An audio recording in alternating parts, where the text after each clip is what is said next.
Wow. Amazing Grace, performed by my friend Dr. Bill Akpinar.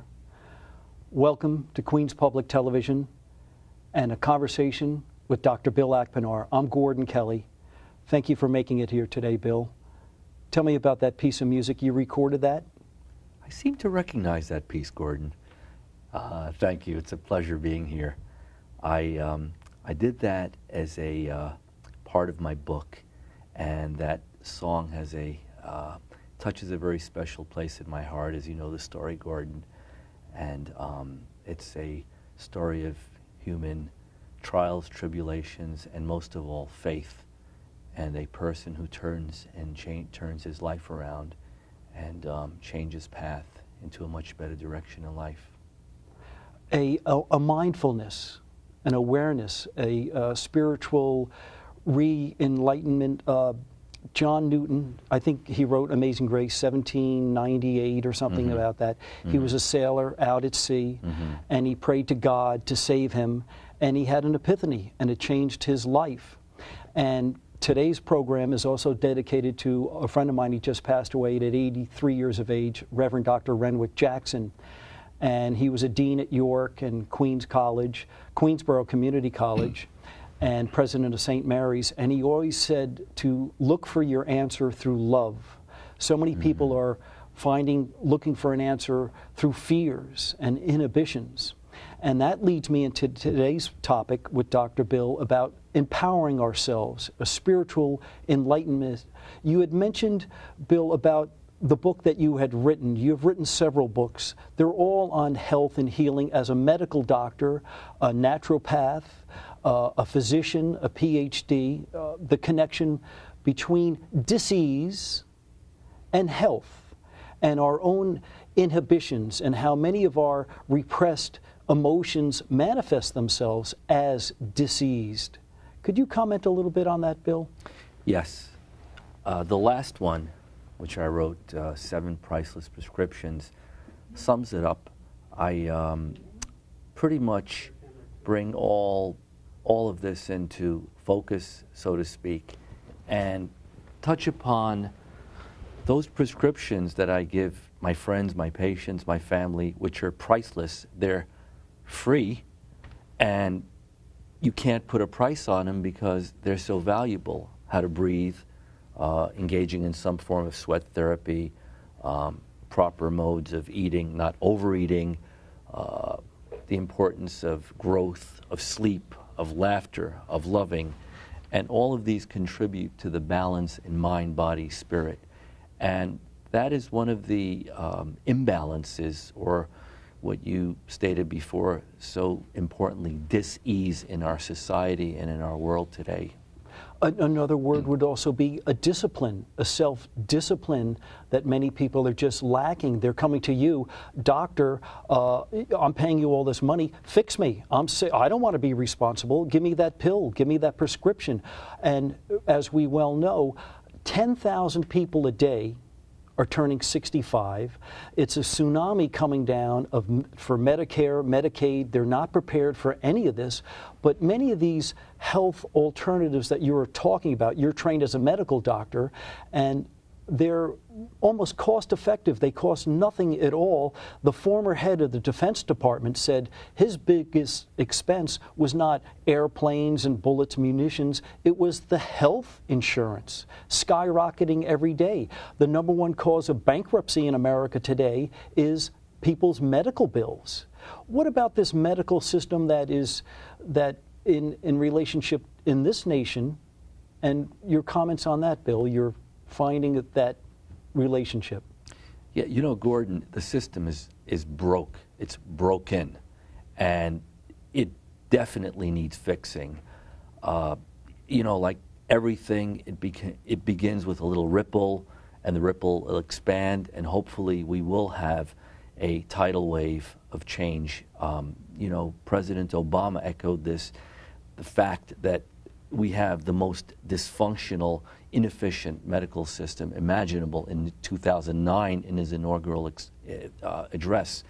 And when you look at the tragedy of the fact that we are such a developed, highly civilized, so-called civilized society with such a high GDP expenditure on health care, $7,000 plus per person, twice of any civilized or highly technologically developed country.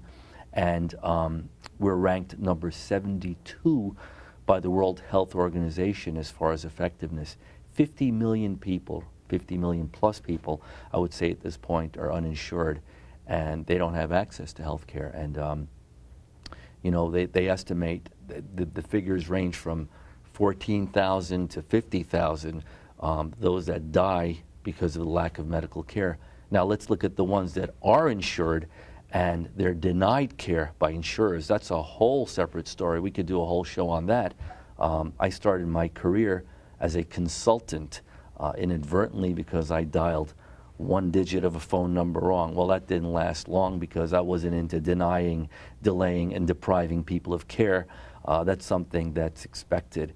And it's a tragedy. I mean, this system is really broken. I'm in it. I've seen many systems in different parts of the world, and we have a long way to go. Speaking of that broken system, many of these bankruptcies that you and I are discussing, these are people that are insured. That's the tragedy, Gordon. 67% or something like that, according to the statistics, in 2007 filed for bankruptcy because of medical bills they could not pay. Bill, you were trained in pain management. Yes. And one of the number one reasons people enter a doctor's office is they have pain. What is this pain and its relationship to disease, and is it really a relationship from a psychosomatic? I mean, yes, you do have a car accident, you do have, you're burned on the stove, you fall ice skating, or any number of ways you are injured in an accident, but many of these unrelated diseases, such as what would we consider dementia. Is dementia almost a coping mechanism? We've heard many people, as they become older and senile, think that they're Napoleon. And it becomes a coping mechanism, and many family members are, do you want this person to be melancholy and depressed, or be a happy Napoleon running around the house and the neighborhood? And this is an escape, in a way, much of our disease. Or manifesting a denial. Yeah, there's so many theories on that, Gordon, you know, and that's still yet to be explored horizon. Maybe they're the sane ones and we're insane. We don't know. Yes. I mean, that may very well be. I mean, what they're seeing may be a form of reality, but it is definitely cascading and it's multiplying at an unimaginable rate. And I do believe that with the right lifestyle, or at least modification, it could be prevented or delayed or minimized. I mean, it is possible. I mean, you know, I've seen people in different cultures who live a very simplistic life, relying on naturopathic remedies that seem to have incredible health well into their 80s, 90s, and have a very short period of illness prior to death. And that's the ideal situation.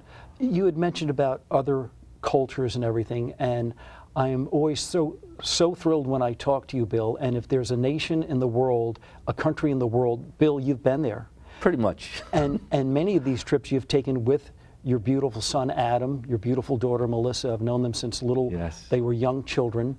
But, you know, for us in our culture, we look at something as a quick fix, a remedy. People are not prepared for many months, perhaps many years of a commitment to their own health at little or no cost. You had mentioned some of these things, our diet, spiritualism.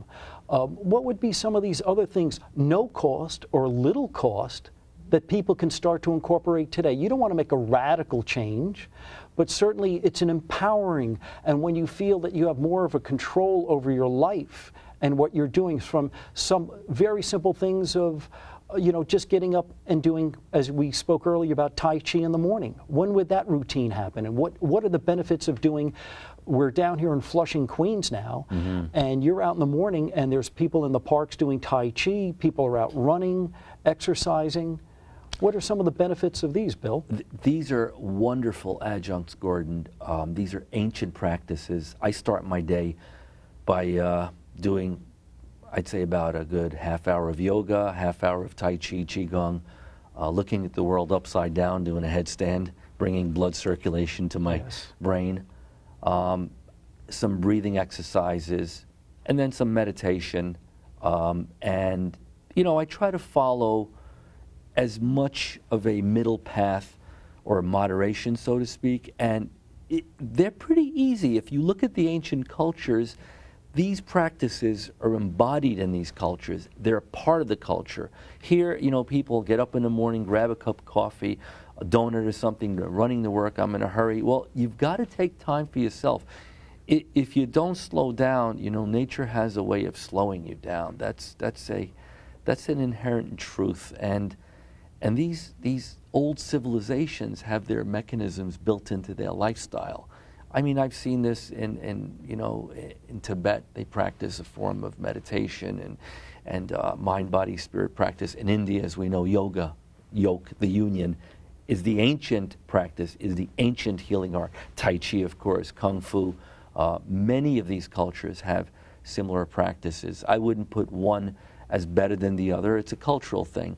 But we certainly lack that. To incorporate this into our daily routine today, something as simple as working out. You brought in today these fantastic icons. Obviously, you've picked these up in your world travels, Bill. Yes. And this one to your immediate right, what? This is Kuan Yin, the spirit of compassion and mercy. And that's something we need more of in our world, because that's something that's disappearing, unfortunately. I mentioned your beautiful children, and I'm very proud that Bill and I, it's now generations of the Kellys and the Abkanars knowing each other. Yes. I remember your grandmother so well. God rest his soul, yes. Your parents remember my grandparents, and now our kids, we're seeing them come up. And one of the things that we learned from our grandparents and our parents was this great kindness and an understanding. It was a resource for us how to act within the parameters of being civil and decent and kind. And when you're blowing your car horn at someone and you're yelling and screaming at someone else, they're gone out of sight. But an hour later, you're still fuming and angry and pissed off at these people. Yeah. And there's a great imbalance. It's almost like our society is in dis-ease. Yes, yes. It's so true, Gordon.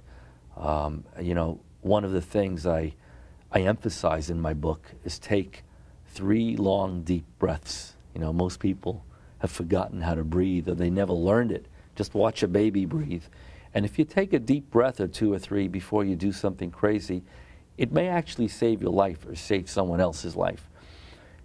We did have that compassion and that mercy given to us, and God knows what I put my poor grandmother and my parents through. Oh, she was great. Lord, my Lord, being always ADD with you.